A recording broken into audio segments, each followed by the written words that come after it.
Welcome to the Royal Roundtable, where it's no holds barred and the falls count anywhere. This is a show for all you WWE fans out there, whether you are a Second City Saint or you call yourself a charismatic enigma. Whether your flag flies with the Legion of Doom, the Nation of Domination, or the corporate ministry, this podcast is for you. So, if you are a broski or a hoski, an edgehead or a show-off, a Hulkamaniac or a Canaanite, whether you're the ninth wonder of the world or you love giving that Stratus fucking faction, or a jerkaholic, or maybe you're one of the millions and millions of wrestling fans all over the world, there is always a seat at the Royal Roundtable reserved just for you.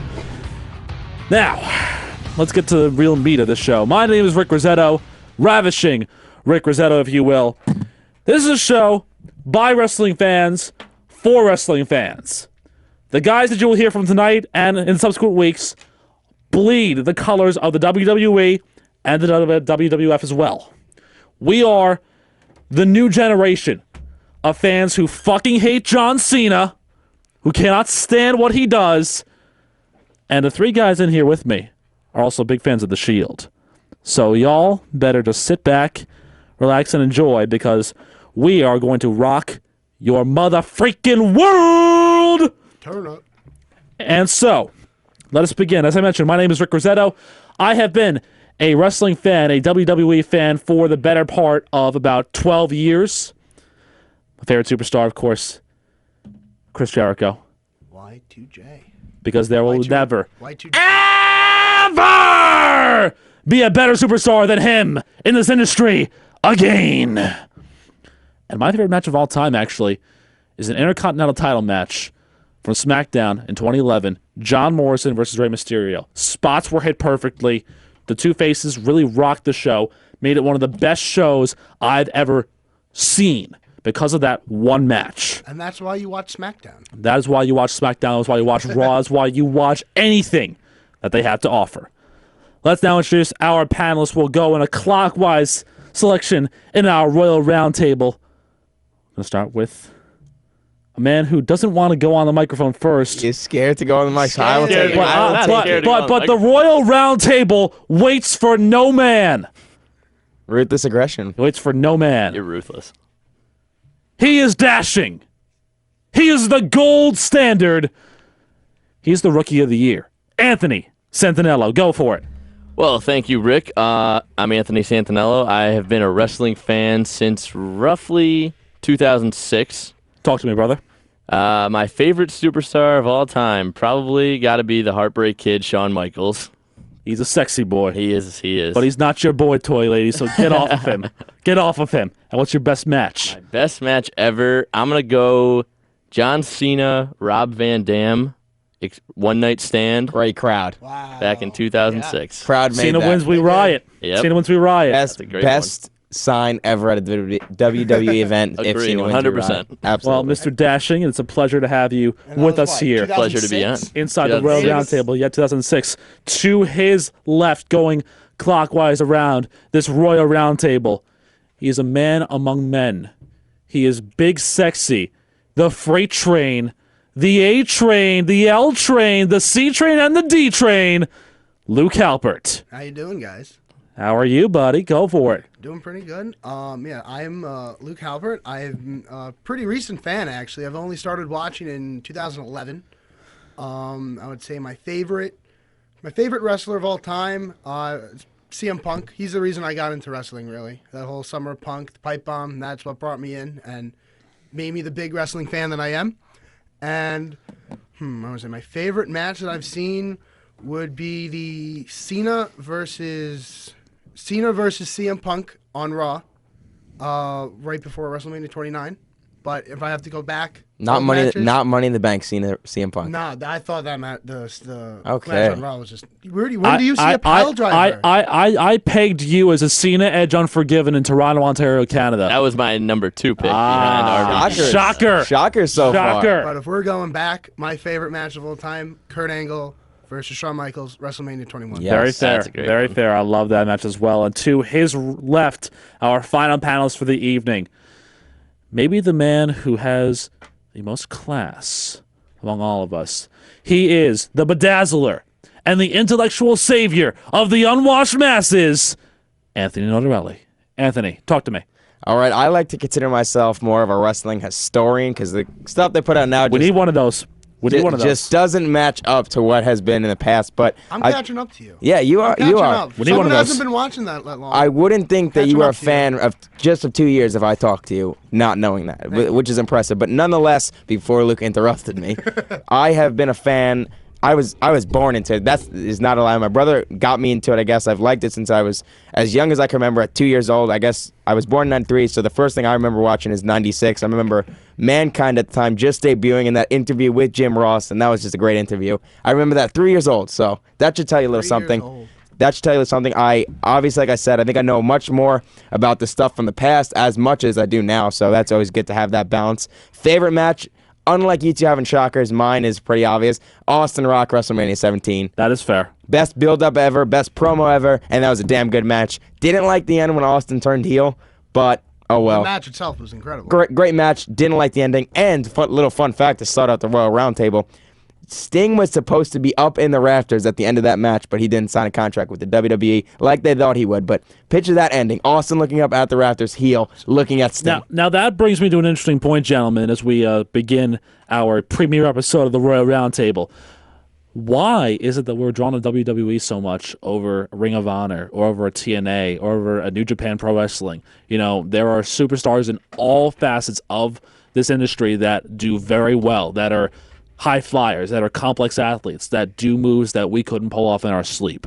But why is it that we're drawn to the WWE? I think it's the same reason that people are drawn to the NFL and not the CFL. It's the WWE is where the big time players come. It's you know, people will say, yeah, this indie fed has better matches, this has better whatever, but you watch sports entertainment not just for the matches but for the entertainment, and that's exactly why I'm a bigger fan of WWE than I ever will be in TNA, because they can't cut the mustard in TNA when it comes to entertainment, when it comes to promos, when it comes to stories. I think WWE will always be the top dog. Nothing will compete with it. And why not like the top dog? Why like a CFL when you can like the NFL? This is why he is intellectual. He is a savior of our unwashed masses. I agree with you 100%, Ant. I just think that Your phone is blowing up, buddy. Your phone Look at him calling me. Everyone wants to talk to Busy you. man, I know, Everyone I wants to know. talk to you.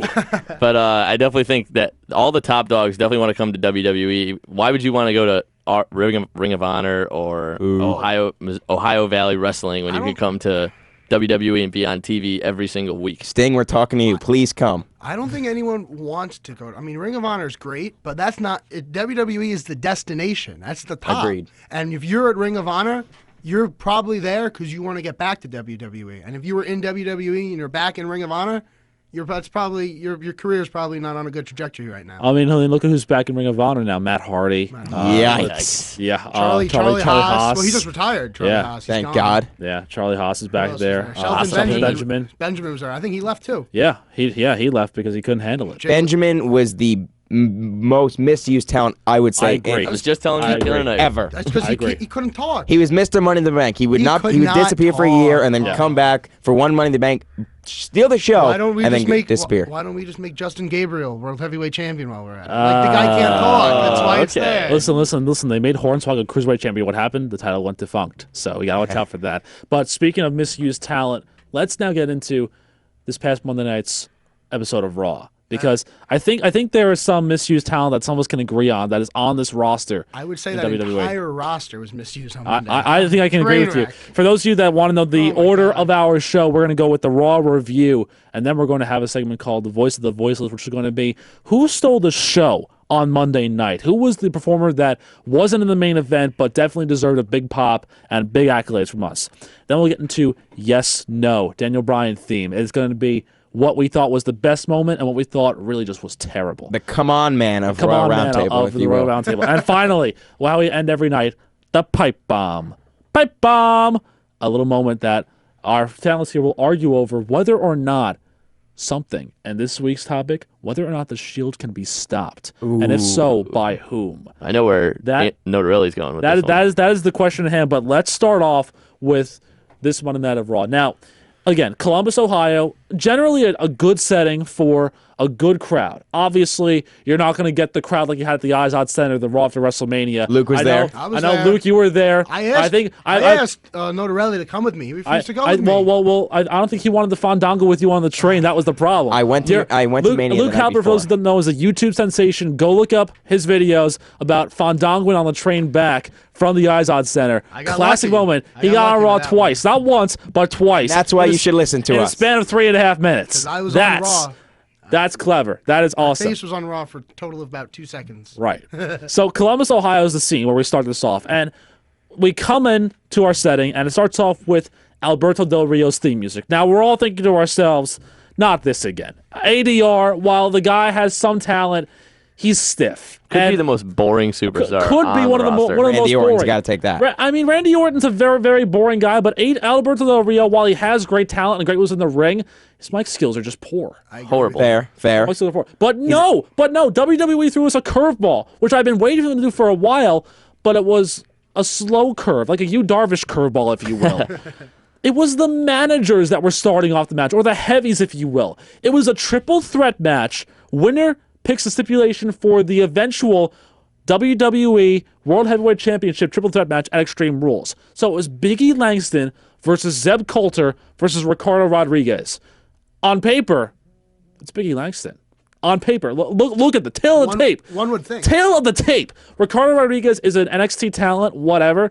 Zeb Coulter, Dirty Dutch Mantel, obviously was a wrestler back in the 80s and a good manager as well. But Big E Langston is 280 pounds of fury. Absolute unbridled fury. Built like an ox. Built like an ox. I wish that he would bring us 5 count to the WWE, because that's kind of something that I want to see from the NXT. But regardless, so Ricardo Rodriguez is actually back and medically cleared to compete.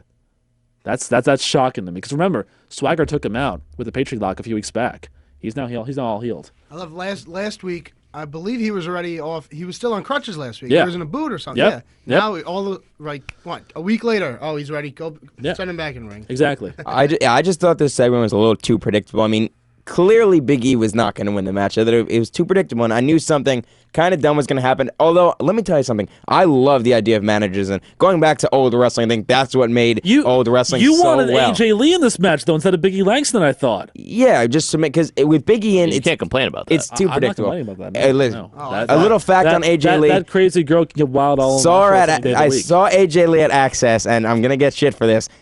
Completely overrated. She's not as hot in person. Really? I don't believe you. Yes. Wow. Still won't believe you. Listen. She can play Call of Duty with me anytime on Xbox Live. That's all you gotta say. Well, anyway, going back to the match, I thought I love the idea of managers, so I love these three, and I love that they're all involved in a feud. I just thought it was a little too predictable, but again, that's a Monday Night Raw as of late for you. Did you predict Zeb Coulter leaving the ring as soon as the bell rang?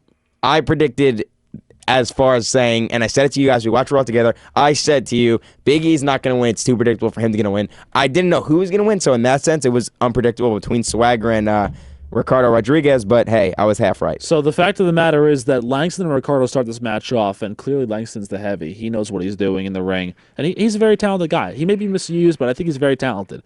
Regardless, Big E builds this huge lead, and then all of a sudden Coulter comes in and is like, nope, I'm going to punch Ricardo for a bit. I'm going to push you out of the way. Well, that makes Big E angry. Made him very angry. And then Coulter does the classic, my leg! Ugh. I don't know. It felt at that point like you were right. It felt like it was getting stale to me at that point. At first. It's just not a way to start off Raw. And what is with the bucket that Ricardo has? Does anybody know what's with the bucket anymore? I was thinking about that during the show. What does he ever use it for? Well, he threw water. In Big Show's confetti, face yes, but what was in it this time? A T-shirt. That's really not helping me at all. So Ricardo comes in the ring after Big E's stalking Zeb. And then Ricardo does the classic, I'll throw this bucket at you hoping for an effect, which it does. Does anyone feel like this has been all done before? I thought yes. This has been recycled? I thought that was the funniest part on Raw. Come on. Clearly, you didn't see the make-a-wish segment. Clearly, you didn't. Clearly, you didn't see the Domino's Pizza segment. We'll get into that a little bit later on. So the bucket gets thrown. The superstars get involved. A couple of good spots here. I think you saw, a couple of good hits, but at the same time, it was what we've seen before. This is a stale feud. And where did it come from? It just came out of nowhere. There was no build for it. I had no idea it was there. And you're going to start off your show with Ricardo Rodriguez, Biggie Langston, and Zeb Coulter. I just think that this is like a match that should have been at like the 10-15 mark. Something like later that. on in the show. Don't It start should- it should- The piss break time. Well, yeah, At least- exactly. yeah. Well, regardless, Ricardo Rodriguez does pick up the victory. Schoolboy roll up on Zeb Coulter. How classic is that, right? Let's be honest. here. Always a fan of the schoolboy roll up. So, by virtue of that, Alberto Del Rio gets to pick the stipulation for the triple threat match at Extreme Rules. Wow. Shocker. Unbelievable. So, Although I will say, looking forward a little bit, I'm not going to say what it was, but I am very pumped about the stipulation he picked. I I agree. think that saved the idea of the match, and I am very pumped. Extreme Rules, if Undertaker wrestles, is shaping up to be a very good post. I was also surprised by the stipulation he picked. and Agreed. I think it's a stipulation that everyone will like, especially when they, watch the match, but we'll get into that a little bit later on. The next thing that happened, which I think, we can just comment on for maybe a minute or so, not a big thing, is the John Cena Make-A-Wish World Wish Day thing. Listen, I'm a big fan of foundations and all that stuff, and I love shit like that, but this is where things just start getting stale. I think every one of us in this room was calling for a heel turn where Cena added adjustment to all three of those cancer patient kids. I think that's what we were all That's a calling little for. drastic. Well, okay, or maybe Ryback comes out and shell shocks all three of them. That would. After seeing that segment, I think I preached to all of you guys time in and time out. I've been waiting for it for 6 years. I want Cena to turn heel, and I think after seeing that segment, that was the stamp to me that he is not going to turn heel. You can't turn him heel. You can't turn him heel. He does too many Make-A-Wishes. You can't turn him heel. Nobody's going to do that. I mean, he loves doing it, and more credit to him. But at the same time, it's not helping his character out at all. The thing is, I miss the Chain Gang Assault Battalion. I hate John Cena as a wrestler, but you can't hate him as a guy. Like guy, that's as cool a guy, stuff he's to see. great, but as a wrestler, the 5 moves of doom. Everyone knows that. We rip on that segment, but in the end, it's a good feel good moment. I don't know if it should have been used right at the second segment after that dry first segment, but nonetheless, cool segment, cool thing for the kids. Does it make John Cena a little bit more stale than he already was, and I'm a little more babyface? Yeah, but whatever. I think we just move forward. What were the kids' nicknames? Let's see if we can get this trivia right. Right. The first one was the Eliminator, right? Yeah. Then we had Lightning Logan. Lightning And Logan, Nick the and Nick the Nick the Stitch. The Stitch. Nick Stitch. the Stitch. I think somebody forgot to tell the kid that it's like Nikki Flash in the AT&T commercial. Nikki doesn't rhyme with Flash, gotta kid. rhyme. It's It gotta almost rhyme. does. It almost No. does. I was waiting for Shield. Although, let's be honest here, Nick the Stick would just be a little blah. But moving on from that segment, we go down to the second match of the night, which does anyone remember when Randy Orton andOdy Rhodes were part of that team called Legacy? Legacy. That's Yes, like I was great at. moment in history. that third generation was great. superstars with the now gone for some reason Ted DiBiase. Shame. Shame. Injury prone. I mean, he injury prone, but still a decent superstar. Very good. Remember Maurice? I was actually leading up to this match. I was at the WrestleMania 26 where Legacy had that triple threat. Yeah. And I mean Orton won, which is kind of predictable Obvious. as usual. Yeah, but I think Cody Rhodes. This could be a feud going down the road. I think this could really get Rhodes over. If Cody can just get out of the tag team with Sandow that they're in or not in, it's like Cody and Damian are worse than Chris Brown and Rihanna. They're on again, they're off again, they're on again, they're off again. Who knows what really is happening with these two? But regardless, Now, I think that Cody Rhodes versus Randy Orton could be a potential World Heavyweight Championship match down the line. SmackDown. It SmackDown. could be. No, yeah, absolutely. It could be. I mean, that's with, a bold pick. with a babyface coach. I think that Randy Orton is the most boring over John Cena. I think Randy Orton is the most boring superstar. And let me tell you, this is a guy, Randy Orton. He was in my top 5 when he was the Legend Killer. I thought that was amazing. I can agree with you there. Amazing. And I think now it's just once he switched to voices, I think he is the most bland. He has no clue what is his gimmick. If you can answer this question, He's I'll give the you Viper. 5 gold Okay. stars. Okay. What is his okay, gimmick? But wait. What strikes more fear in your heart? The Legend Killer or the Apex Predator? Come on. I mean, Apex Predator. Well, that sounds like to me that you're perching on top of a mountain, like staring awkwardly at people that are walking on. You're like a vulture. You're like the vulture from the Jungle Book. It's like, oh, I'm gonna eat you today. I don't know. I think this character has legs. You just have to focus it more. You've seen. Well, he's this gotta turn heel. This character. He has is- no focus though. the His Vipe- voice is in his head. The Viper character is main evented a WrestleMania. That's true. Yeah, and look at that main event. That was that build. Go The back build is and- great. Look at go the back 12-minute and watch- match. But that's what it's about. That's about the character. It's about the whole build, and that's a good basis for a character. You just have to have a good program behind him. But- and I don't think the When- program's good.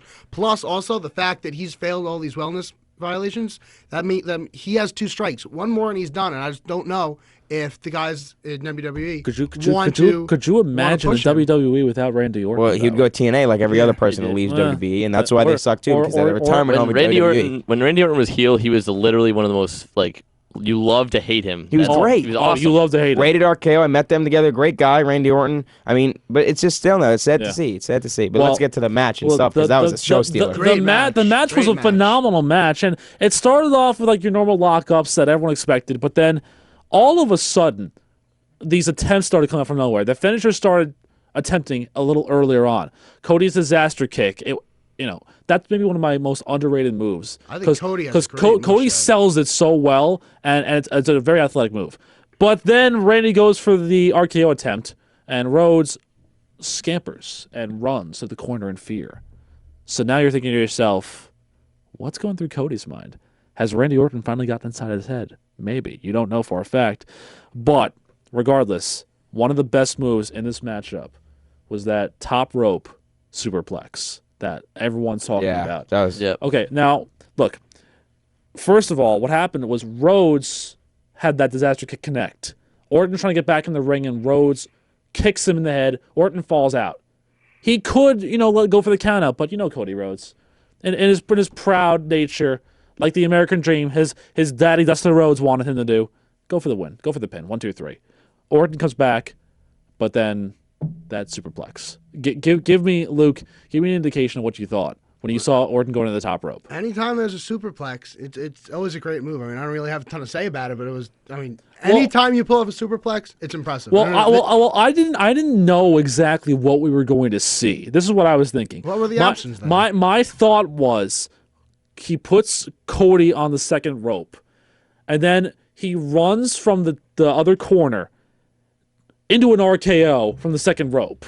Because remember, Randy has that jumping ability. He has that shooter-like height that he can jump very high. So maybe. That's what I was thinking. See, I was thinking that Cody Rhodes was going to push Orton off like you see something. You don't see superplexes much, so when that happened, I thought he was going to push Orton off, and then Cody Rhodes was just going to do like a flying move off the top. But to see the actual superplex is a very classic move. I liked it a lot. I thought it was a good part of the match. And you were talking about the count-out before. I think that helps put Cody Rhodes' character over because I think people listening might think that we think wrestling is real based on what you described Sure. Cody Rhodes as. Yeah. Trust me, we know it's fake, we know it's scripted, whatever you want to call it. Oh, yeah. But I think that helped develop. I think this match, even though he lost it, I think it helped put Cody Rhodes over because now he can compete with the top guys. The thing I was really looking for when Randy Orton went up to the top rope, and it never happens, and I wish it would, an RKO from the top rope because that would have been epic to see on Raw. That might have That's a pay-per-view that move might have right literally killed Cody It Rhodes. would have killed Cody about Rhodes. it. But okay, so you think it's over? Cody kicks out. This is where I agree with you. Cody, I think, is starting to really be pushed more, which is a good thing. I like, yeah. Yeah, Great thing. And Randy obviously is getting frustrated. And Luke, you can attest to this. You were at the Randy Orton versus Sheamus match. Oh, yeah. Raw to WrestleMania that nobody was into. Mike Chioda chance, Justin Roberts chance, Randy Awful. Savage chance, Ice Cream Man. Ice Cream Cotton Man, Candy. Cotton Candy. I think there was a Chris Benoit chant that started out a little bit, but it was Yikes, squashed we don't quickly. talk about him Yeah, on It was this. squashed quickly. Royal but- Roundtable. But Who's Chris Benoit? I don't know who he is. we're not writing about history here. Stop it. Okay, so anyways, Orton, his signature move is that RKO. The double rope DDT is what he goes with. Automatically he's going to go into that little Viper move. But Cody Rhodes counters. Crossroads. I think it's done. That me and Anthony Notarile over here. When that happened, we held each other back. We were like, oh my God, is this actually gonna happen? Yeah. Because we've seen for a long time Cody Rhodes losing a lot of pretty quick squash matches. Yeah. I thought maybe Randy Orton might have failed another wellness test. I thought that was a thought great Cody finish. had that there.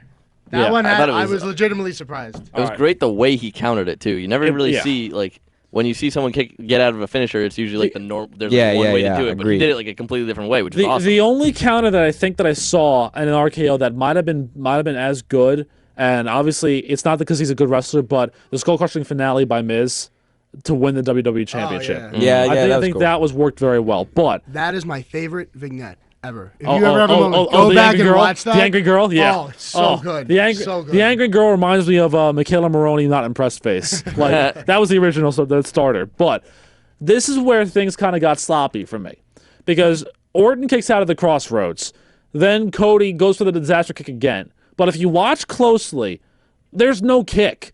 Cody just jumps right into it head first, right into an RKO. And I mean, I understand, Orton was going to win this match, scripted regardless, but You got to sell it. You could sell that a lot better. Agreed. It was too predictable at that point. You can that sell it it a was lot gonna better. end. That was 2 botched too quickly. Orton wins 1, 2, 3. Oh. I didn't like that. And then afterwards, Matt Striker.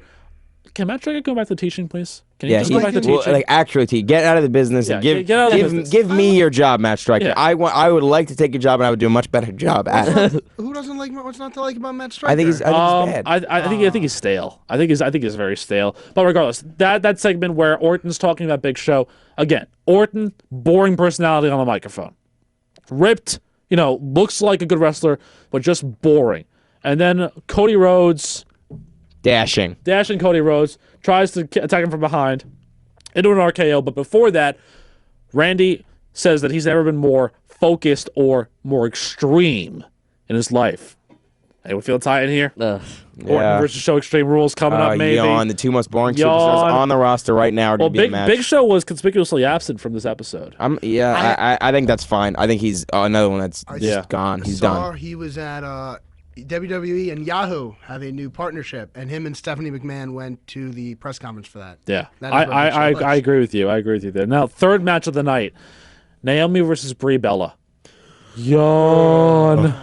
Naomi's a nice Although wrestler, I did find out. Naomi, while adjusting herself halfway through the match, is a nice girl. Yeah. Two things I learned she's a from good that match, wrestler. and that nothing involving the match, is that their Bella twins are dating John Cena and Daniel Bryan, and that Naomi's favorite match of all time, That was Cameron. Cameron's favorite match of all time, was Alicia Fox versus Melina. And I watched the clip you showed me, and everyone out there listening should watch it too. Stone Cold Steve Austin bashes this, what's her name, Funkadelic? Funkadelic, for that being her favorite match. You know what? Here's my thing. I thought they were called the Funkadazzles at first because that's what Brodus Clay was saying in this vignette. I thought he didn't say Funkadactyls, he said Funkadazzles, and now they're Funkadactyls. Like, all this Brodus Clay, a dinosaur or a wrestler? He's done. That's what he is. What is he? Yeah. Funkasaurus. Put a stamp on him. He's another one that's done. Okay, so anyway, this match, squash, boring. Piss break. Decision reversed, whatever. Fuck it, move on. Out comes the Shield. Yes. Darn it. Yeah, can we get the theme music of the Shield? Luke? Out comes the Shield. And they talk about all the opponents they have faced and all the opponents they have beaten. Oh, he's got it. Yes. Got it. Yes. Got it. I'll leave this going. You got it. Yeah, Very nice. keep this a bed right now. I like keep it going. Now here's my problem with this segment. Didn't it feel too much like a really bad relatives slideshow of like vacation pictures? Yeah, I think the part that hurt that was it was I'm the biggest Shield fan right now. It's just I think it sucks that they can't use the actual clips. They have to use pictures. I think that's what kind of takes it away from it. I never understood that. Most of these pictures they showed were from Raw. I mean, the first one, the Ryback one, that wasn't. But for the most part, I think that whole segment was just to show like that the Shield is strong. And look who they beat. Awesome. They beat. They've beaten Ryback, Undertaker, Kane, Cena, They're Rock, Sheamus, everyone. They're running through everyone. Yeah, everybody agreed. who's a big face went down to the Shield. It's got to lead up to something big. We've all That's talked what about that it. whole segment was for. We'll get into that a little bit later on in our pipe bomb about if the Shield can be stopped in this, so by whom. But for whatever reason here, the Shield talking. Now, let's talk about the Shield for a second. The three guys. I think of these three guys, and you guys have agreed with me on numerous occasions, Roman Reigns is the weakest of the three. But he's still very good. But he's still very good. Dean Ambrose is primed and ready for a big championship run. Stud. He's Agreed. an absolute stud. Agreed. And Seth Rollins, while he's not as good on the mic as Ambrose, he's there and he's just as good in the ring, if not better than Ambrose. Seth Rollins, I feel like is going to be like the next Jericho. Like, Yeah. I think all three of them are going to be great. I mean, Roman Reigns, not saying he is not great, because I think he is. It's just This is the case where NXT talent is being used properly. agreed. Yes, Unlike any season of NXT before with the Nexus or with, I'm going to throw out some names for you guys here, Conor O'Brien, Derek Bateman, Jackson Andrews, Eli Cottonwood. Yeah. Jacob Novak or season 1. Does anyone know where Michael Tarver is? Michael Tarver's gone. being a psycho this- ward somewhere. Do you remember that guy Skip Sheffield? You ever heard of him? Yeah. Whatever happened to him? You remember what his nickname was he's back in Goldberg now. Nexus? The corn-fed Colossus. What was his catchphrase? Yep.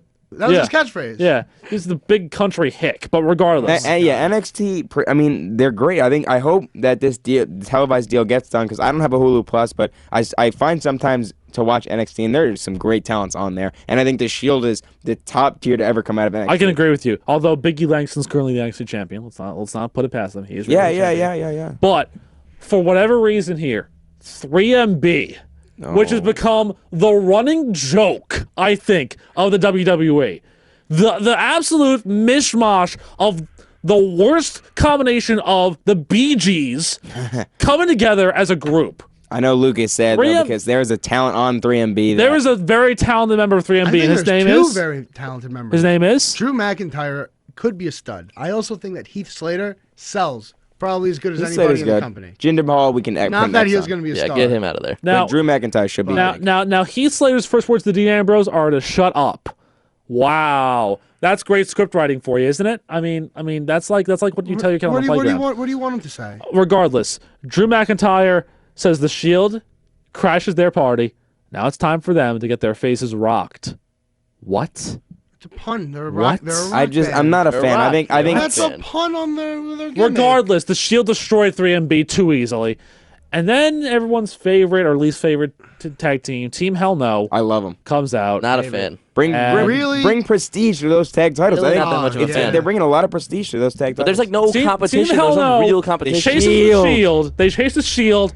Then they destroy Heath Slater. And in what I like to call JBL's rhetorical philosophies. Love JBL. Does everyone in the world hate 3MB? Duh. Yes. Everyone does. I love them. Now, of course. Of course you do. They got a nice pop. 3MB got a nice pop at the post-Raw. Yeah, but everyone got a nice I like pop at 3MB. Eyes on Center Raw.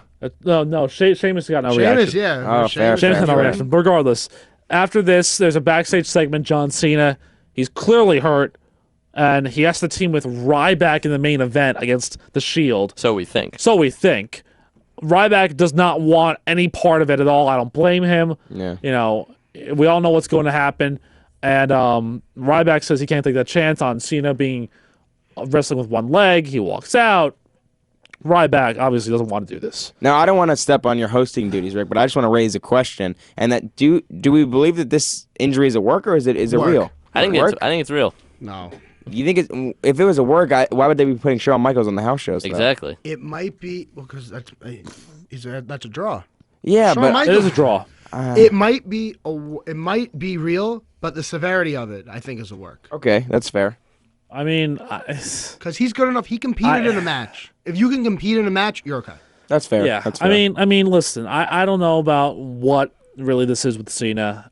My theory is it's not even worth it to even discuss it because we all know Cena's going to fight at Extreme Rules. And Super Cena's going to win. We all know Super Cena's going to win. Let's move on with our lives and go to the next match as we break down Raw here on the Royal Roundtable.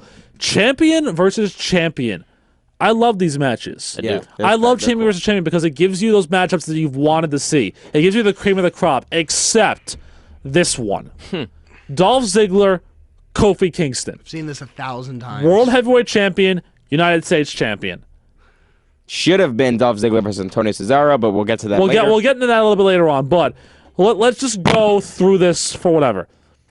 Dolph Ziggler loses this match twice, in my view, and somehow he wins because of his outside interference, which usually happens. AJ Lee, moved his foot on the bottom rope one time, and then tackled the referee in the middle of the ring after a couple of hits. Now, Kingston goes out to the outside and attacks Biggie Langston, which, good to see Kofi fly. We've seen Kofi fly numerous times before. Of course, his Titan says, I can fly. But Ziggler literally steals this one because, in my view, Kofi botched the ending of this. See, I don't think that was a big debate yesterday when we were watching. Rick really truly thought that Kofi botched it, but I don't think so. I think that's how Dolph won the match from Kofi missing. See, but here's the thing. Like, literally, the way that Kofi just came down, he was on the second rope, and he tried for a splash, whatever it was. Ziggler does roll out of the way, yes, but literally, it looked like the most fake and worked roll out of the way that I've ever seen. And Kofi came down on a knee. Literally. You didn't that's even like, see Ziggler that's like get out of jumping the off a way. diving board on a cannonball. I mean, come on. You didn't even see Ziggler roll out of the way. By the time Kofi was already in midair, Ziggler was already like way out of the way under the ropes. So it was completely staged wrong. Ugh. What I think happened there was I think Ziggler was supposed to be closer to the ropes, but I think he went too far to the middle of the ring, so he had to quickly get over to the left side to avoid that jump off of the rope, and that's why it looked awkward. That's why I think it looked awkward. But even if that was the case, it did look very awkward though. Even if that was the case, he could roll out to another part of the ring and then just work his way over there without anyone raising a question. Which is fair. So we'll agree to disagree here. We'll agree to disagree here. Let's race through a couple of things here. Of course, after the match, Big E hits the big ending twice on Kofi Kingston. It's a great move, but I want to see more of it. I like it. I want to see more of it. I like his move, but I don't get how it hurts the opponent. It looks like it hurts him more. Yeah. Because the entire weight of that person is coming down on him. But his pecs. Yeah, but they're big. They are big.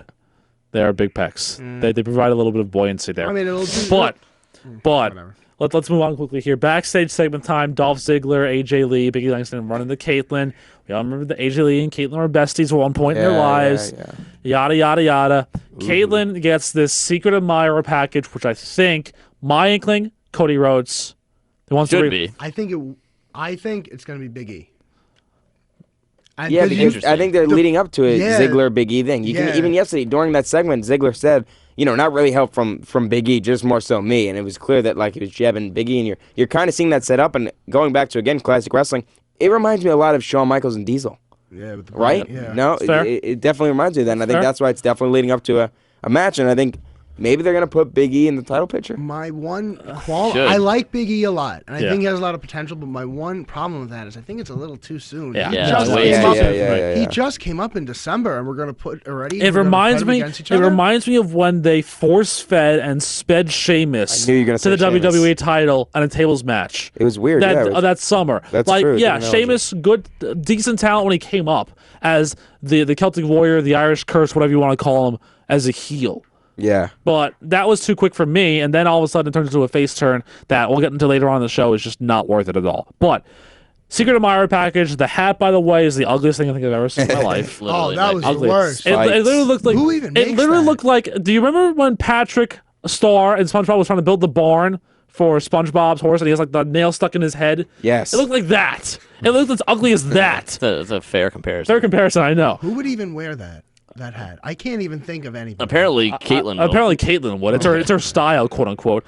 Okay, so we go from that to a video package about Brock Lesnar and Triple H at Extreme Rules. Say it with me now. Yawn. Yawn. Absolute yawn. This is part 3. This is like thrice in a lifetime that we don't want to see ever again.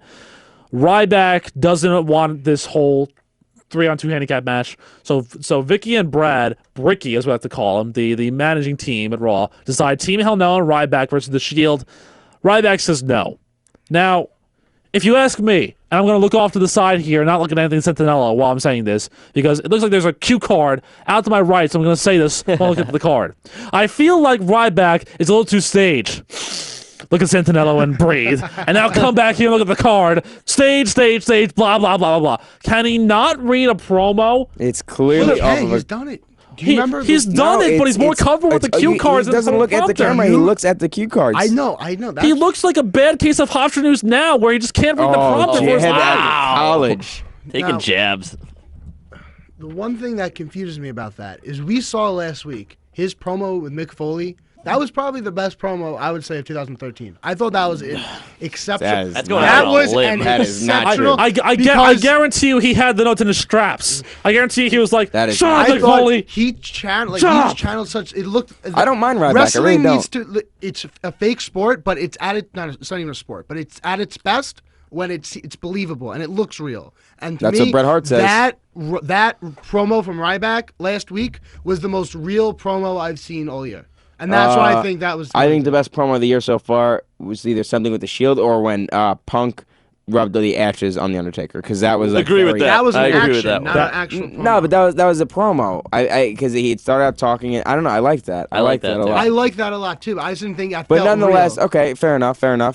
Well, I mean, look, I just think Ryback just reads off the He script does, too much. and that just confuses me. I I've don't seen mind he Ryback. has the ability to do it. He's supposed to. I mean, it does work his character. I'm going to stereotype here for a little bit. He's a meathead. He's a guy. Goldberg. He's a Goldberg. He's a guy who is tough, who is powerful. He probably can't read for his life, so he has to look off the prompter to try and help him out. He never got literacy grades in high school. Regardless, we move on from that to Jack Swagger versus Woo Woo Woo. You don't know it, Zack Ryder. What happened to his hair? Did you see? He supposedly, quote unquote, brought back Z True Long Island Story. Only to cancel it. Only to say he was doing his own intro in that, and he said, "You know what? I can't do this anymore." He Instagrammed the took all picture. of his stuff He off. Instagrammed the picture, yeah. So I think we're going to see a character change soon, and I think there's potential there. It probably should work out in his favor. I think Ryder's a guy who is really he's talented. He had a U.S. Championship run a while back, but at the same time, what do we expect from that? I don't even think anything. Yeah, I think it's just like he's not built. I don't to be mind. heavyweight I don't mind Ryder. I just think. Well, we'll get to my who I think Zack Ryder is most like in a little bit because I think there's somebody who is most like. But here's the results of the match quickly: Swagger, Patriot Lock, the end. That's all. Yeah. I didn't know. Ryder put in some offense. Ryder put in a fight, but you knew Swagger was going to win. I knew he was going to win, but I think this was not a good episode of Raw. But one thing I thought in this particular episode that was good is that you didn't have a bunch of 2-minute quick squash matches. Yeah, there were some good matches. Usually, in the last couple of weeks, you see that Cody Rhodes match, you see the Ryder match, and the Kofi Kingston Ziggler match. Those are matches that normally would have ended in about 3 minutes, quick pin over. Well, but these guys got in a lot of offense, and it looked. Clearly, Luke, you didn't see what the next action in the ring, which was the Mark Henry Tug of War Hall of Pain Fist of Fury. I don't even boring that wasn't contest. just boring, that Can was we- weird. Although I will say this, the commentary saved it. JBL talking about the two Chinese tug of war artists who lost their arms in a battle, and then when Sheamus let go of the rope, which is obviously going to happen, JBL saying that's not legal in any rules of international tug of war. Yeah, JBL saved that, but other than JBL that, saved that, but other than saves that, more shows than people think. there's not much to talk about. I say we just fast It's just forward. so clearly filler. Just that Yeah. it was so There was a lot clear. of there were that more was- filler things in this Raw than I've seen in the past. This whole show. It was seemed to be such filler. The Make a Wish stuff, the Domino stuff, the Tug of War stuff, the packages on packages. The Domino's, that was the most forced thing I've ever seen. But we got to move on to Alberto Del Rio versus Luke's favorite superstar that is being completely mishandled in the WWE today. My boy. And it is the former United States champion, the European Macho Man, who can't do anything but yodel, Antonio Cesaro. And to make matters worse, Cesaro was given a jobber's entrance. Luke, explain to them at home what a jobber's entrance is. Jobber entrance is when you get no introduction. Your video doesn't play. Your theme music doesn't play. You don't walk to the ring. They literally just show you in the ring, standing there. Now, that may have saved us all from another terrible Antonio Cesaro yodeling promo. I mean, It sucks because this guy is top three talents on this WWE guy, right now. This guy came in with a head of steam. He came in on fire. Granted, Oksana wasn't really his best eye candy, but regardless, he came in with a lot of steam. He came in relevant. He came in like Drew McIntyre did, like when he first came in. That was like the chosen one. He came in with that, and now all of a sudden it's like, this is your gimmick? And I think the most disappointing thing is that he didn't just come in and get over because the WWE told people, oh, this is a guy you should care about. This is a guy that went out there and did crazy stuff. Yeah, he's a great wrestler. The uppercut, his finish, they did a whole month of him doing the neutralizer on Great Khali. Yeah, the uppercut. The little throw the guy up and then the uppercut. It's a great finisher. It's a great finisher, and then what is it? The neutralizer, right? The thing. And he's great on the mic. When he's actually, you can tell he's a fun heel to watch. I was at Access and he was in the ring and he was cutting this promo. And when he falls, he sells well. He sells well. The time when he's just great. And it's sad to talk about how good he is. That's why I'd rather just get to the match because I get depressed knowing that this guy is buried. But guys like Ryback, who I don't mind, but I like Ryback. He's getting the push of his lifetime after losing at Mania. I don't get that. Okay. He's lost the last how many? He lost in the October pay-per-view, November, December, January, February, and then Mania. Yeah, 6 in a row. It's just I don't get it. But all right. Well, Cesaro and Del Rio have a decent match. Del Rio wins by cross-arm breaker. No shock there. It's Del Rio's finisher. Let's be honest here. It's cool to see him put that in though. But I like watching. But then we get to Del Rio announcing the stipulation for the triple threat match between him, Ziggler, and Swagger. And this is where things got interesting. I didn't really know where he was going with this promo, where he was like, we're not going like this horizontally, we're going like this vertically. First of all, I couldn't really understand him because, he doesn't really sound good on the microphone. Not very fluent in English. Not very fluent in English. But Del Rio versus Swagger versus Ziggler, World Heavyweight title match is a ladder match. It's awesome. That's great. It is awesome. I think show me a bad ladder match. It plays. You think I'm an edge guy. Christian Shelton Benjamin, Hey, ECW very title. 09? I think that may be my least favorite one. It was a great spot because Shelton's such a great athlete, but that was one of my favorites. Sam's a ladder match guy. I love ladder matches. Sam does love his ladder great. matches. It's gonna be great. I think that's what we're gonna get you for Christmas. It's just a giant 20-foot ladder. You can. Can you get me like a WWE championship to like hang from my room? And Sure. Climb up. Sure. Okay. I'll do that, and then we'll work with that. But yeah, so there's that. I don't know, Luke. What do you think about that whole?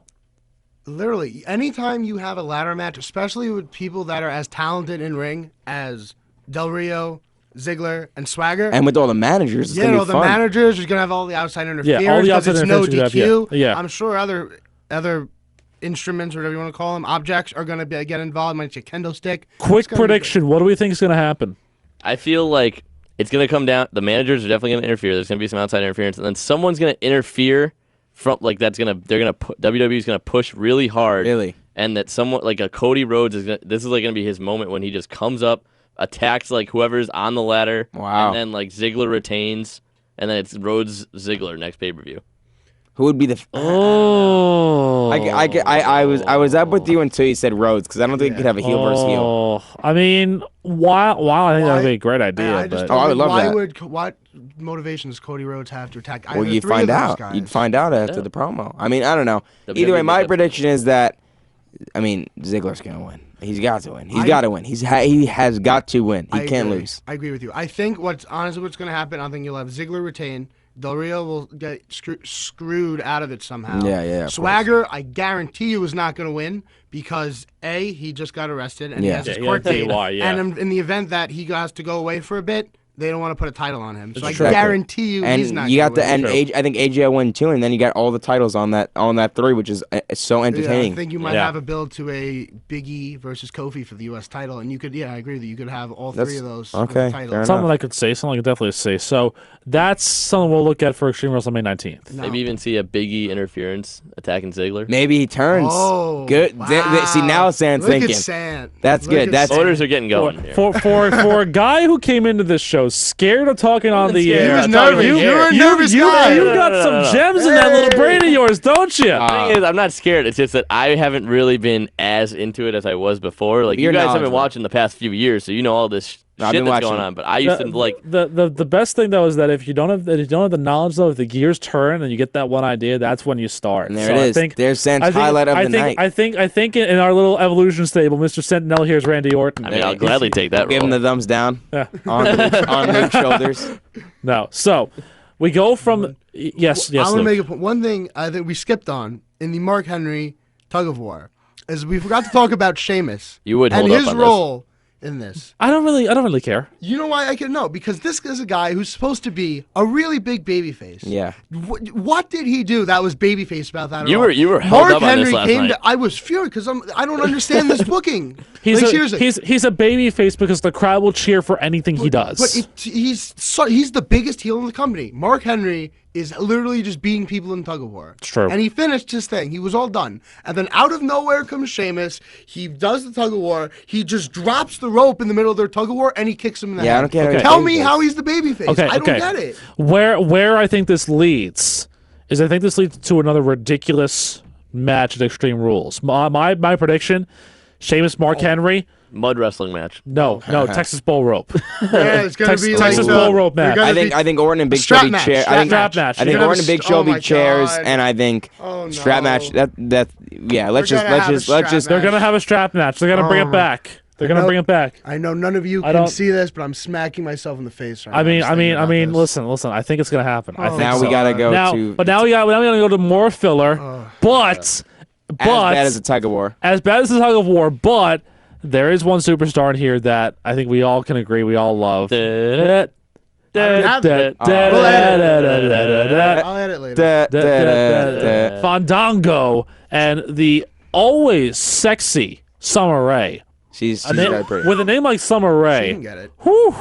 Oh, baby. You wanna give her the pipe, Versus Luke? the great Khali and Natalia. Versus the odd I couple. couldn't hear what he said. Nobody had anything to say about the great Versus the odd couple of the WWE. Now, I feel so bad for now this is Natalia. not a mixed gender tag match. It's a dance off. Dance off. It's a dance off, and Khali is horrible. Khali can barely walk. I really want to know why Khali is still a Khali face. is worse than Master I P wanna know why was he's at still Dancing with the Stars. Because he's Why is he a face? Why is he Khali employed? is big because in India's a huge market, and he. Do you know he killed someone once during a wrestling match? Punjabi prison match, right? No. It was in his country. He like sat on Really? somebody. I'm pretty sure it's him. Yes, Hold look on. it up. Well, fact check me on I'm that. gonna look this up right now. Okay. We'll keep talking. Well. Fandango is interviewed by Jerry Lawler, who asks, what do you think about Chris Jericho Dancing with the Stars? Fandango says clumsy. Duh. They both do a foxtrot or something in the ring, and then they poll for the crowd reaction, and we all know who the crowd's gonna root for. The Great Khali. No, I don't know if I saw that coming. I didn't see that coming. But I think the crowd had more reaction for Fandango. He's the man. He is the man. This is a true. Partly fact. because of, true. partly I'm because of fact Luke. Do you want me to read? I'll read it for you right now. Go for it. Little sidebar. In May 2001, Brian Ong was training with Dalip Singh, who was the Great Khali, Yeah. and took a flapjack from Singh. The move was botched because Ong had grabbed Singh's shirt instead of pushing off Singh's back as he was instructed. Although he made the mistake several times before without incident, this time Ong landed tailbone first and his head whipped back against the mat. Ooh. The resulting impact damaged his spine and brainstem, and coupled with previous concussions, it resulted in Ong's death a few days later. Wow. Jeez. WWE employs murderers now. Apparently. I was right, though. I was Lewis right. killed a guy. I was I right. did not know that. I was right. Wow. Wow. Jeez. Wow, There you go. you really are an encyclopedia. You learn something new every day at the Royal Roundtable. Well, yeah, especially on our first day, we learned a lot of things that I knew here. But regardless, okay, so this match ends. Khali wins. Fandango attacks him. Does his top rope leg drop 3/4 of the way across the ring. That was impressive. Oh, that was so- really oh my impressive. goodness. That was awesome. Well, literally, we my all stood up and we said, "There's no way he's not landing this." I thought it was gonna be like a near corner, near right Yeah, corner yeah, one, yeah. Or but he goes yeah. Hornswoggle was going to come out and shove Yeah. him off the top rope yeah, or something. yeah. But this is a 3/4 way across the ring, almost coast to coast like top rope leg drop of beauty. It was Beauty. so nice. And again, speaking of beauty, Summer Rae, Oh my god. what I would do to that woman. I know. Ho ho. But we move on. Moving on to the final match of the evening, though. John Cena, bum leg and all, and Team Hell No versus your boys. Can we, Yeah. Can we get the theme back on, please? Anytime the Shield is brought up, The bad. Shield. this is a new rule. Every time the Shield is brought up, this comes on. Dean Ambrose, Seth Rollins, Roman Reigns, The Shield. My Justin Roberts impersonation for all of you. There you go. Okay, now here's the thing. Kane and Daniel Bryan have been going after the Shield for, it seems like, months now. And especially got more hyped up when Undertaker got attacked, last Friday. What that did, though, for the Shield was make them pretty much invincible. Basically. Who do they have left to beat? It showed that one moment with the Undertaker makes you the man. Yeah, Or yeah. in this case, the men. Literally, that's the thing, is that while CM Punk was the most talked about entity, his match with The Undertaker made him into, I think, a legend for the next, 5 or 10 years. Yeah, it solidified that they're going to go with this guy for the next going forward. Exactly. Now, in this matchup, though, they tag in Cena for whatever reason. And I think it was because Cena tagged himself in because Kane was about to chokeslam the referee, which would have gotten them disqualified. So Cena goes to work on offense. And you know what? Cena works relatively well on the offensive end this time until he, and this is the beauty of live television, folks, he goes for a kick to the midsection with his bad Achilles. Yeah. Classic John Cena. And you're asking if that was a work or not. I'm not maybe. asking that. He's asking that. Maybe, I never said that. maybe- He's asking I don't that. know. Maybe it was just. I don't know. I don't know what it So, was. so Cena's tagged out. Daniel Bryan and Kane are in.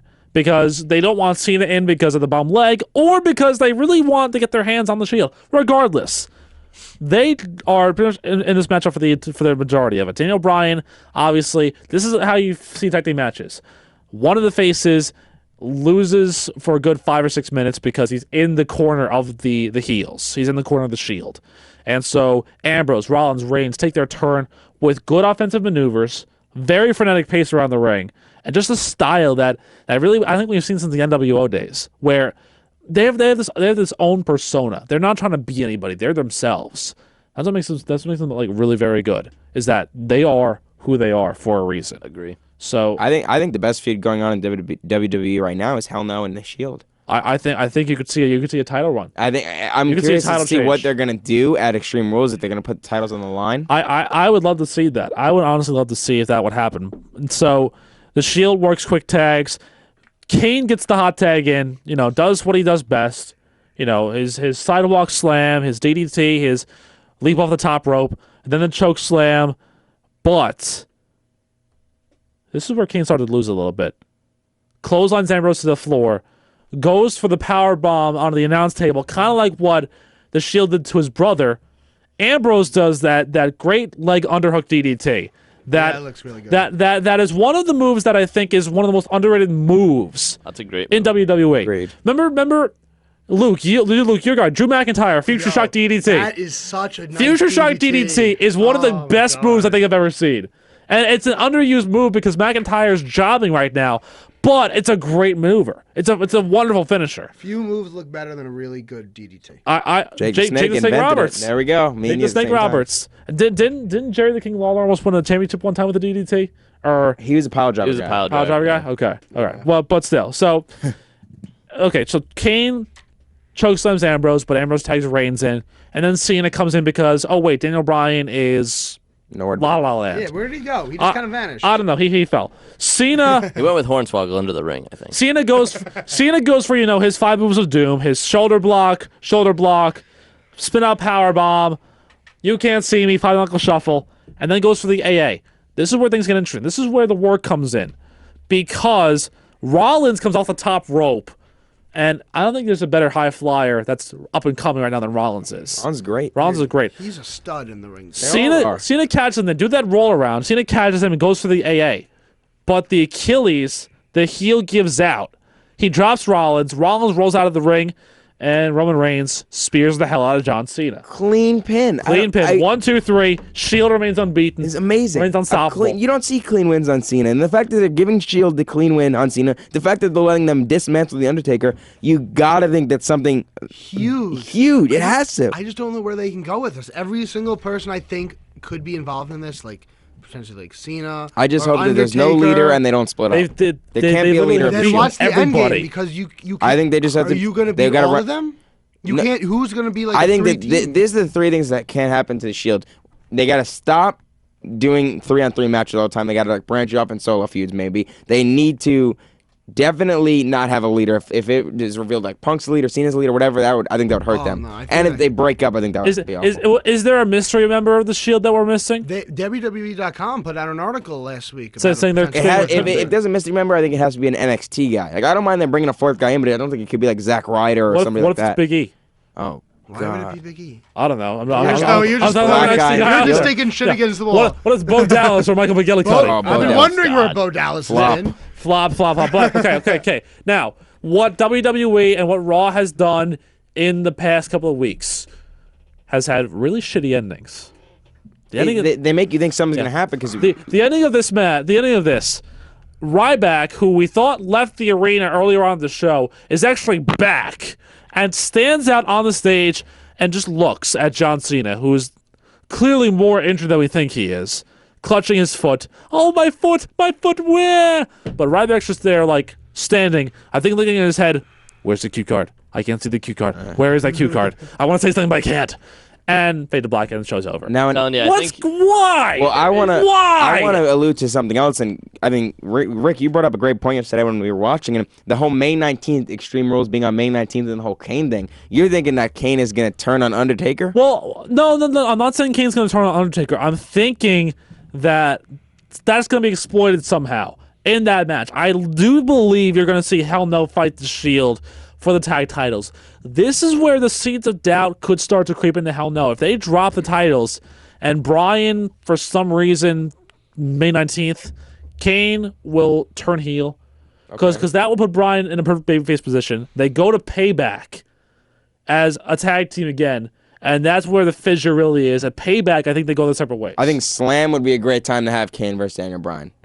That would be a very big match. I don't mind that. I don't mind that at all, actually. That's such a big program. You gotta you gotta have like a main event. That should have a title on the line. Yeah, the Kane versus Daniel Bryan is something building up. But I don't know if they should break up or not. I think they have a lot of prestige in the tag titles. I was one of the guys advocates of saying they should WrestleMania this and the other thing. But looking at it now, they're so over together. It's helping Kane. It's helping Daniel Bryan. Why break them up? It's the same with Shield. Why break them up? You don't always have to break up a team sometimes. Because the creative team at WWE has had some misses in the past. That's more than and I've missed some opportunities. I'll give you a perfect example. ADR and Rosa Mendez.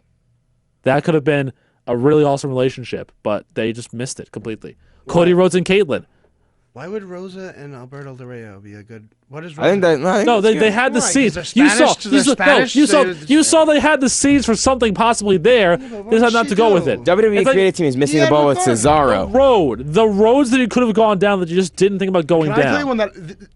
This is the difference between a good build and a bad build. The Rosa Del Rio one, that didn't really have a lot of steam to me. I thought one that looked good was Caitlyn and Cody Rhodes. That's one nice point. That one looked like I know they were supposed to be like really awkward in there, but that seemed legit. And like I was saying with the Ryback thing, when it looks real and it comes off as legit, it makes everything better. And those are two tremendous actors, and you could really tell that should have been something. Right, and then bring back the Bella Twins. They're hot. But what do they do? Yeah. Nothing. So there's the Raw for you. There's Raw. Grades? Anyone? Grades? I'll give it like a B. I say it's a C. Oh, wait. I say it's a C+. We forgot the biggest part of Raw, which is why it can never get a B-, the Domino's plug. Well, I'm just going to completely forget that from my mind. Okay, hold on. Let's jump into that right now. That is my no of this show. That is my no. Of the show, and here's the reason. Here's the reason why it's my no of the show. They do enough promo work already as it is. Are we just going into this like we're not going to like intro it or anything? What do you want to do? Play it because that's recorded. Give me the Flight of the Valkyries bed then. Give me the Flight of the Valkyries. Yeah, give me the Flight of the Valkyries bed. Okay, let's be quiet for a second. Okay. Play this. I'm gonna turn the mics off.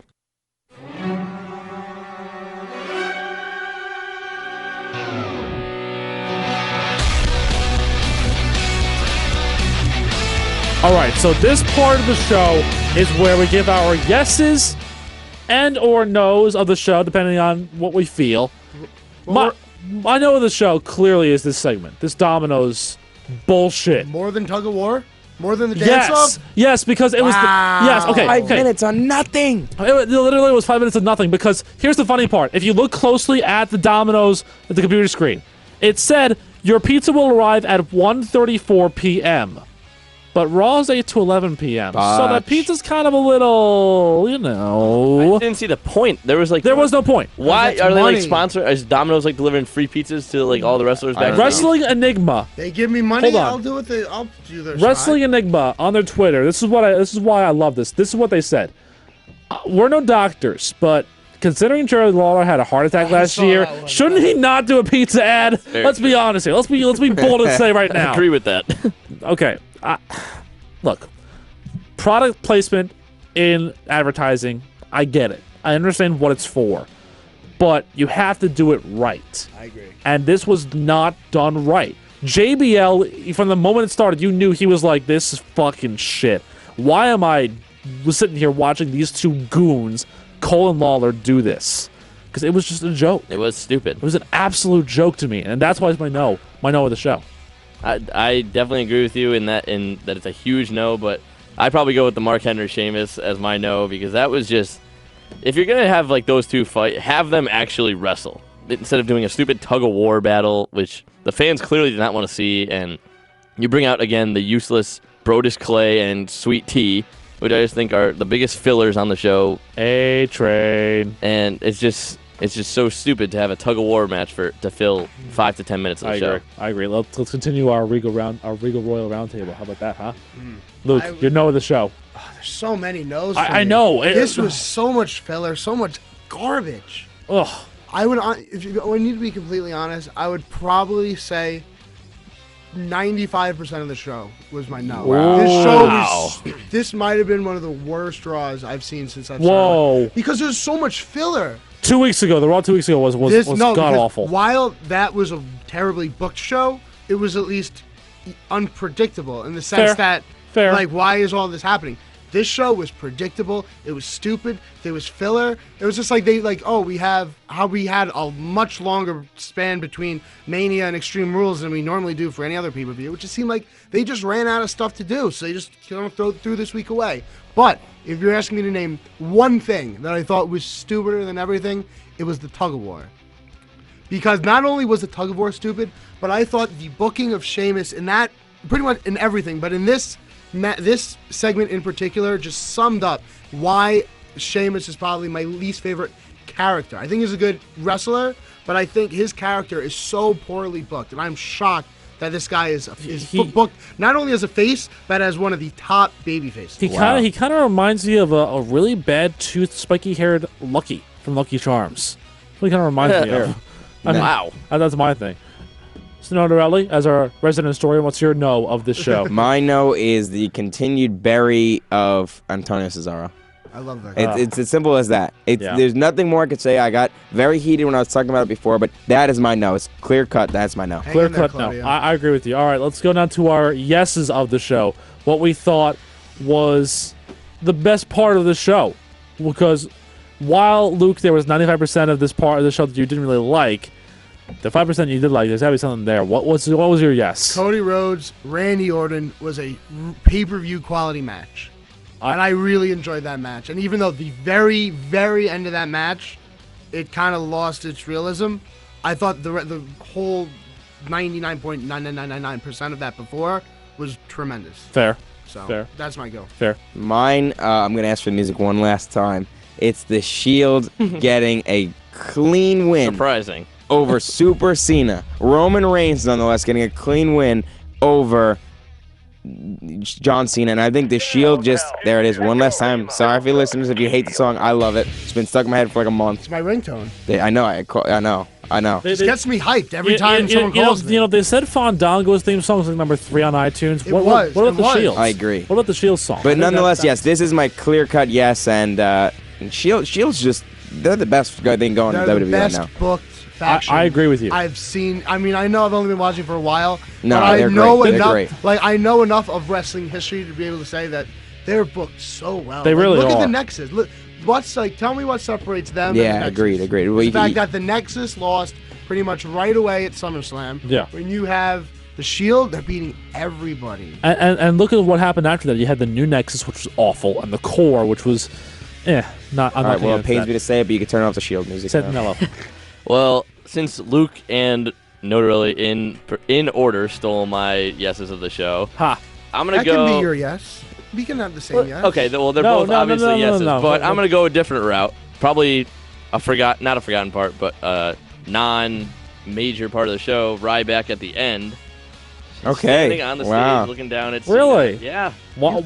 Just listen. What? Go for it. It leaves a lot of the article on WWE.com that we talked about like last week about the 4th mystery member of the Shield brought up a lot of thought in my head. So I was really thinking who could be the 4th member. Now, granted, they did attack Ryback a couple weeks ago, but you've really forgotten about that because they just attacked Kane, Daniel Bryan, and Cena for the past 2 weeks. So to see Ryback standing down looking at the Shield as if he was their leader kind of brings a little thought to your head saying, wow, he actually could lead the Shield.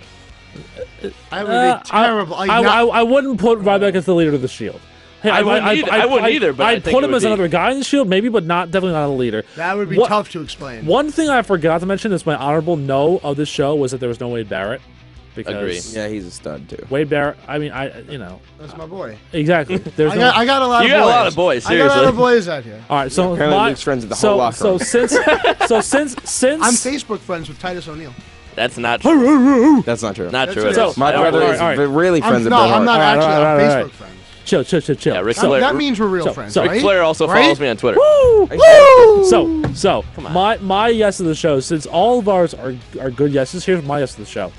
There was no Big Show in this show. Yes. Oh, Yes. that's a good one. That's a Yes. good thing. Yes. That's a good thing Yes. for this show, is that if the big giant Paul White is not involved in the show, things move faster. You But went by Paul White. when the Big Show's involved in a show, it feels like it just trudges It is anything and but plods big. along, and it doesn't really do anything for me. You called him Paul White. Wow. That's his Yeah. name. I know it is, but 99 still, just to bring reference, that I up. think.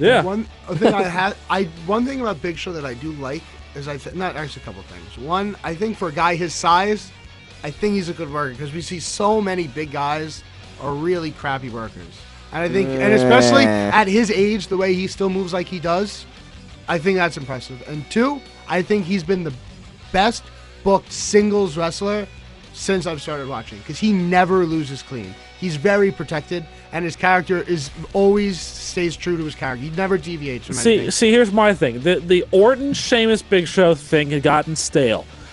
Get Big Show off the show for a week. People are going to be like, wait, where's the Big Show? Orton's talking about the Big Show. Where's the Big Show? Sheamus, where's the Big Show? Mark Henry, where's the Big Show? That whole thing. It's going to get people to talk about where this guy is.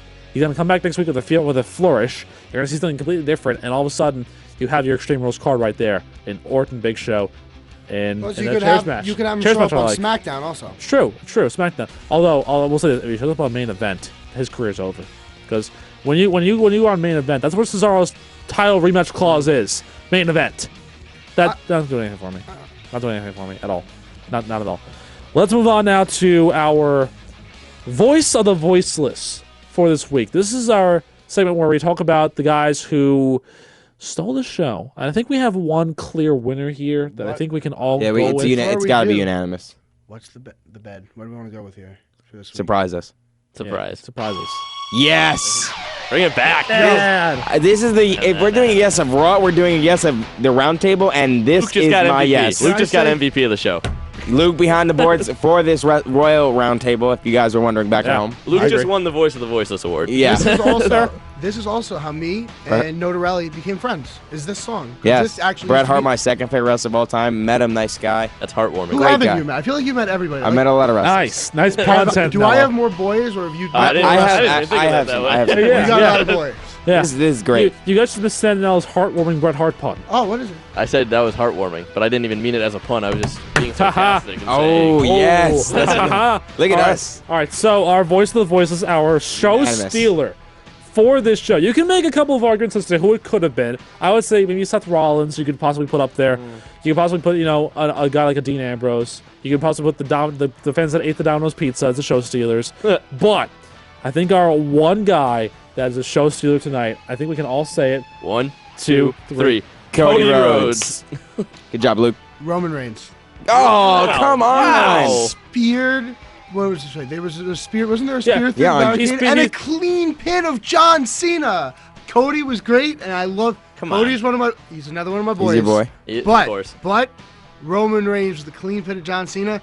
I don't think that's happened since what? Tensai? Since like You forget Tensai had a clean pin of John Cena last year. Yeah, I mean, yeah, I forgot about that. Huh. Back when he was Lord Green Ten- Mist. The Green back- Mist. Lord Tensai Sakamoto. Sakamoto. Oh. Back in NXT Sakamoto. Sakamoto. all right. So that was a nice segment. that- For yeah. the most part, unanimous. Well, it was Luke had a unanimous, but Luke true. just had to ruin it. But Cody had a tremendous show. And Cody I think had a great show. He is my prediction for Money in the Bank this year. If we're, Okay. I'm going to jump I the agree gun with you. and I agree have with this you. discussion Okay. because I think Okay. what I feel happened last year was that they were deciding who we're going to go with, Ziggler or Cody, because they were both booked pretty strong coming in. Yeah. And I think when you saw right after Money in the Bank, when Ziggler won it, you saw Cody take a real trajectory, did. real to downward. Agreed. And I think this hopefully is his time to come up because I think not only does he have the pedigree, like his dad is Dusty Rhodes, his brother Goldust.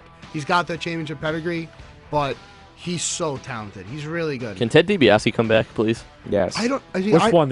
Which one? The Not father or the son? father. As someone who got into wrestling a little bit later, I miss my only recollection of Ted DiBiase is his stuff with Hunico.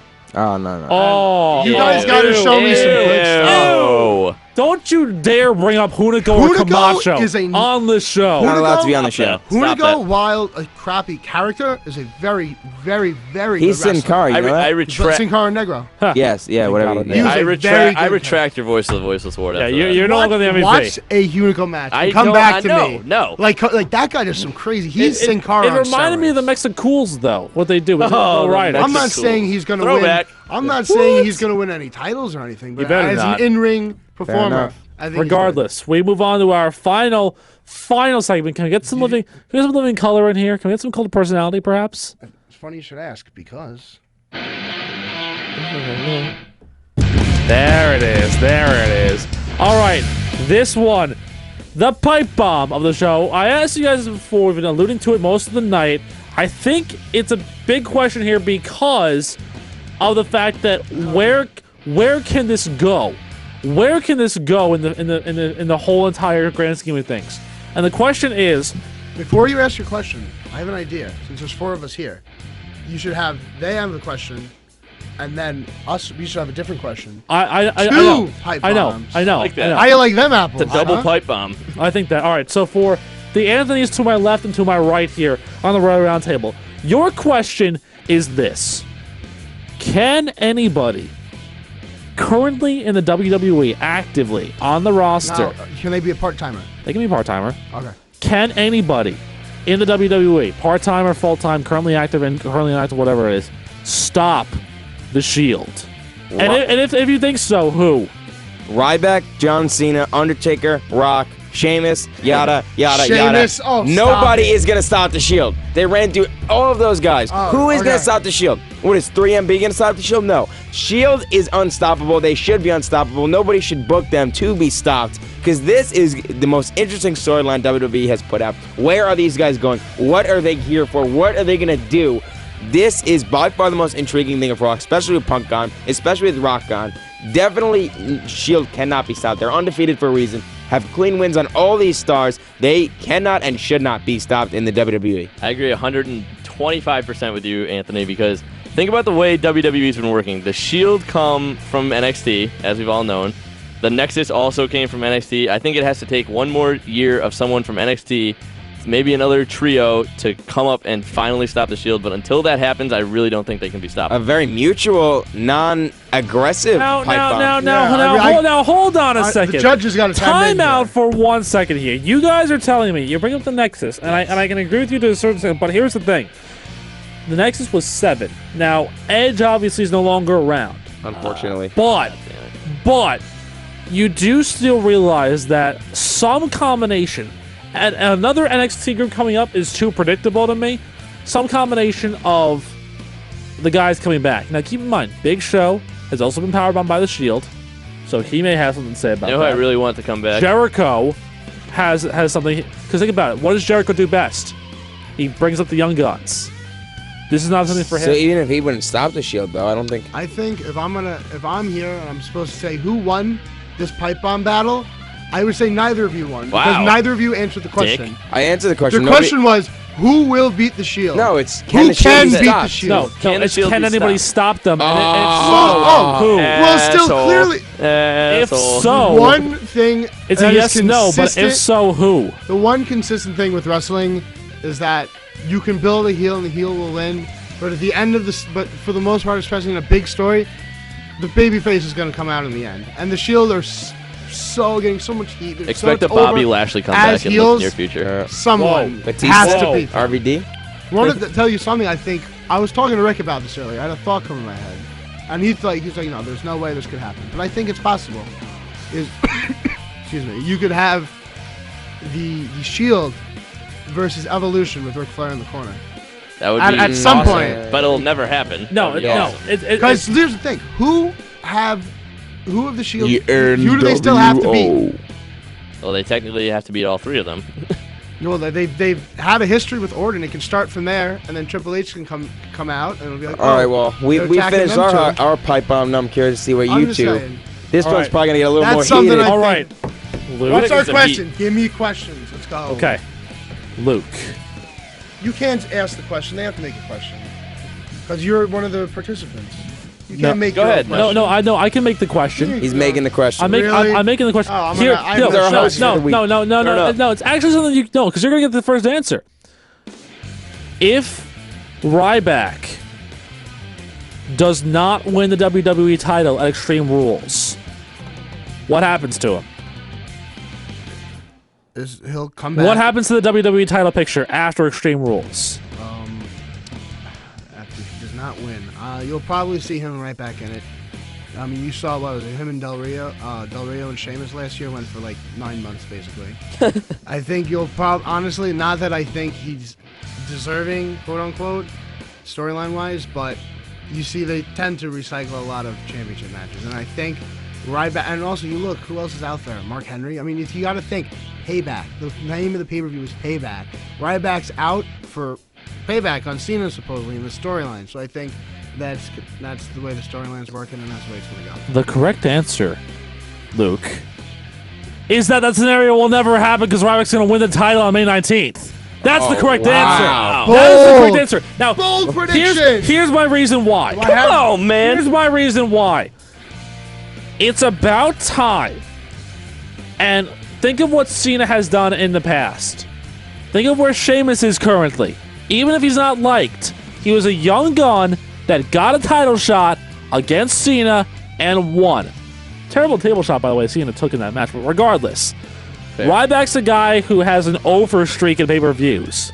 It's got to end sometime. Not necessarily. That's what I thought about CM Punk. and It's Undertaker. got to end sometime, and I think this is the perfect scenario for it to end.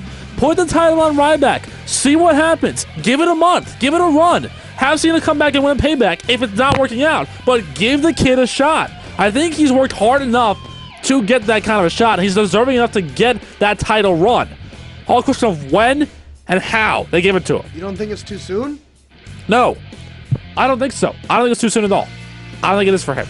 I think it's the case of Ryback needs it, wants it, and will get it.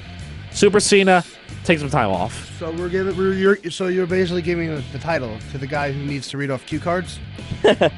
Got team. I'm giving the title to a guy who, while he works his ass off, may not be the best reader. But it doesn't matter to me because Ryback rules. I like Ryback. I'm not disagreeing with you. Like, I like Ryback, and I think he has the potential to get there. I just think he's got to polish himself a little bit. I really like the direction his character went, though. Yeah, I mean, listen, he couldn't stay a face forever. Yeah. But I think they're going to do it. I think they're going to give it to him. I really do. And it's not a bad idea to give it to him. It would have been awesome if he was WWE champion and the primetime players were the tag team champions, because then you have Darren Young and Titus O'Neil, WWE champion. Darren. No, Stop that. no, That's my stop boy. it. That's stop my it. boy. Stop it. I got my primetime player shirt at WrestleMania. You stop the nonsense. Millions of dollars. That's dangerous. Anywho's, I think that does it for us. It was a think good so. first show. I thought it was good. Oh, we're done with our whole show? We're done with the whole show. That's I it. don't want to be finished with this show. Well, We gotta be. Time's out. we got more time. We got more time, and also we got more rotation. Can I ask one question, though? Did they announce the stipulation for Cena Ryback? No. No, they did You not. gotta imagine there's gonna be one. It's probably going to be Well, no no, DQ. yeah. Extreme Rule. I'm gonna take this bet. Yeah. I mean, because let's think about this for a second. Tables, ladders, and chair match. Boring. We've already seen Ryback and Cena in too many of those. The steel cage match that Lesnar and Triple H have. I mean, you can't take There's that. a lot of stiffs, so I think don't- they'll just go Extreme Rule. 2 out of 3 falls. No, too easy. Iron Man match. That's what I would imagine. No they would way. do. No, Cena and not for Ryback, the Ryback. worst Dude, wrestlers on the not planet. for Ryback. That's like Iron a Man Punk match. Brian Daniels. Oh, excuse me. Daniel Whoa, Bryan. whoa. I was going by his ROH thing right Someone's there. been watching Ring of Honor. Well, I mean, if you think about what are the other possibilities of matches they could give? I think they give them an Extreme Rules match, or they give them like a tables match. They book it the way they booked Cena Sheamus. Tables I think matches you are could literally see the most that. boring matches to me. Okay, but could you imagine Ryback shell shocking Cena through a table? Oh, yeah. It might be a tables match. That's a good idea. That's a good call. Hell in a Cell. No, because they already have a cage. That would be awesome. They already have a cage. That's too easy. That's too easy. I'm sad to see the show come to an end. I like Yeah. this. This was nice. Unless they bring up the Punjab prison match. Yeah, right.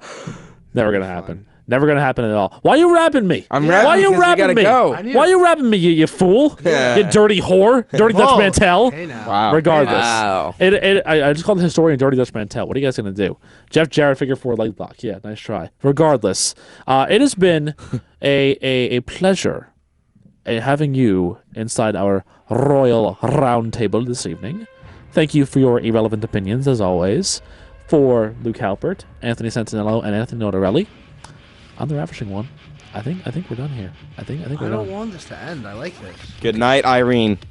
We're done. We're done? We're done. Oh, well. Till next time.